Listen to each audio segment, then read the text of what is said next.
So guys, welcome back. Sa harap nyo is Ducati Multistrada Pikes Peak. So Multistrada Gran Turismo engine, Pikes Peak edition.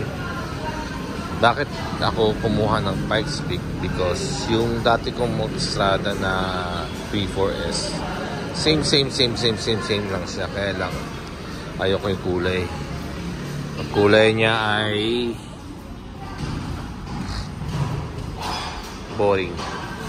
Okay, so ito ay single swing arm, acrophobic, and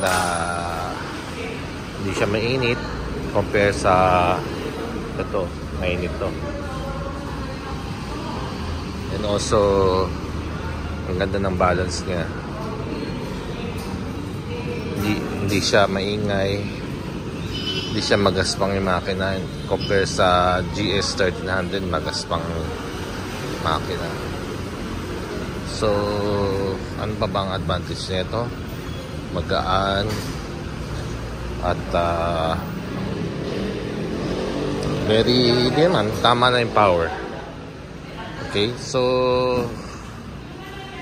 comparing with Norden, hindi fair kasi KTM engine lang tayo. So ito, ang laki ng makina, B-twin balance. So ano ba? Complete with radar na ito. Radar, harap likod. Okay, so maraming mode, marami siyang riding mode, marami siyang mga kailangan mong adjust para ma-enjoy mo.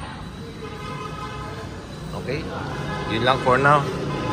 Thank you and please subscribe. Salamat.